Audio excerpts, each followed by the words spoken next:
আসসালামু আলাইকুম সুপ্রিয় দর্শক শ্রোতা বন্ধুরা, আপনারা যে যেখান থেকে আমাদের এই সুন্দরী আপুর ভিডিওটি দেখছেন সকলকে আন্তরিক শুভেচ্ছা জানিয়ে শুরু করছি আমাদের আজকের এই ভিডিও প্রোগ্রামটি। দেখতে পাচ্ছেন ক্যামেরার সামনে নিয়ে এসেছি একটা লাল টুকটুক আপুকে, তার কথাগুলো আপনাদের সামনে তুলে ধরবো। চলুন শুনে আসা যাক এই সুন্দরী আপুর কথাগুলো। আসসালামু আলাইকুম আপু। ওয়ালাইকুম সালাম। কেমন আছেন আপু? আলহামদুলিল্লাহ ভালো আছি। আপনার নাম কি আপু? আমার নাম আমেনা। আমেনা, মাশাআল্লাহ, অনেক সুন্দর একটা নাম, একটা খুব ভালো মানুষের নাম। নামটার সাথে আপনার চেহারাটার অনেক সুন্দর একটা মাশাআল্লাহ মিল আছে। আপনার গ্রামের বাড়ি কোথায় আপু? আমার গ্রামের বাড়ি হেমাদপুর, থাকি আমি মানুষের বাড়িতে কাজ কাম করি। মানুষের বাড়িতে কাজ কাম করেন? কি কাজ কাম করেন মানুষের বাড়িতে?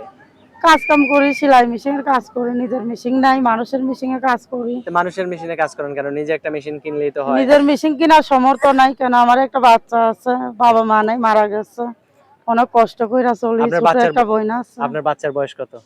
বয়স 5 বছর। 5 বছর। হুম। আপনার বাচ্চা কত বড় থাকতে আপনার স্বামী চলে গেছে, বা আপনার স্বামী কতদিন আগে চলে গেছে? স্বামী চইলা গেছে আজকে 2 বছর আগে। 2 বছর আগে? হুম। তো এ পর্যন্ত কেউ বিয়ে শাদীর প্রস্তাব দেয় নাই আপনাকে? বিয়া শাদী কেমনে করবো? মানুষের যৌতুক চা, গরিব মানুষ দিতে পারি না। মানুষের বাড়িতে কাজ কাম করি, অনেক কষ্ট করি। কেন বিবাহিত মেয়েদেরকে তো মানুষ যৌতুক ছাড়াই বিয়ে করে, আপনার কাছে আবার বিবাহিত যৌতুক চায় মেয়ে কেন? যৌতুক চা, এখন চা মানুষে চাইলে তো অনেক কিছুই চাইতে পারে। এখন আমরা গরিব মানুষ দিতে পারি না, এখন অভাবে আছি। এখন যে আমার পাশে থাকবে, দায়িত্ব নিবে, আমি এরকম একটা ভালো মনের মানুষ পাইলে বিয়া শাদী করবো।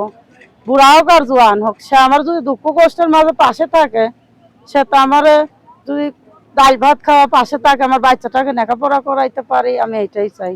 আচ্ছা, যার যার সাথে আপনার বিয়ে হবে তারও ঘরে যদি এরকম 2-1টা বাচ্চা থাকে, তার বউ নেই, এরকম ফ্যামিলি আপনি মানায় নিতে পারবেন? হ্যাঁ, অবশ্যই মাইনা নিতে পারবো। কেন, আমার একটা বাচ্চা আছে, তারও যদি একটা থাকে সমস্যা নাই।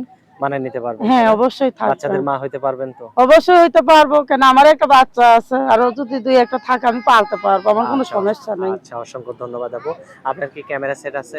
না, আমার ক্যামেরা সেট নাই, গরিব মানুষ, খাইতেই পারি না, আমি বাটাম ফোন চালাই। বাটন ফোন চালান? হুম।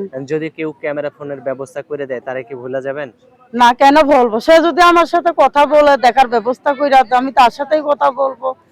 তাইলে জানবো যে সত্যিকারের মনের মানুষ, সে আমার পাশে দাঁড়াইছে, সে ব্যবস্থা কইরা দিয়েছে কথা বলার জন্য। আচ্ছা, অবশ্যই আমি কথাবার্তা বলবো। আচ্ছা, অসংখ্য ধন্যবাদ আপু। আপনার ফোন নাম্বার কি মুখস্থ আছে? না, আপনি একটু বইলা দেন ভাই। আমার হাতে যেটা দিছেন এটাই আপনার ফোন নাম্বার? হ্যাঁ, আমার ওইটাই। আচ্ছা, আমি বলি, আমার সাথে আপনিও বলেন। 0133 0133 83 83 55 55 434।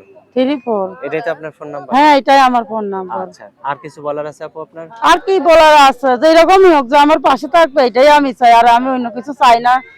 আমার তো পাশে রেখে আমার খাইতে পিটাইতে পারবে, আমি এটাই চাই, আর কিছু চাই না আমি। আচ্ছা, ঠিক আছে আপু, ভালো থাকবেন। হ্যাঁ, প্রিয় আচ্ছা। দর্শক, আপনারা ভালো থাকবেন। আর এই সুন্দরী লাল টুকটুক আপুটিকে যদি কারো ভালো লেগে থাকে তাহলে অবশ্যই ভিডিওতে দেওয়া নাম্বারে ফোন দিয়ে যোগাযোগ করবেন। ভালো থাকবেন সকলেই।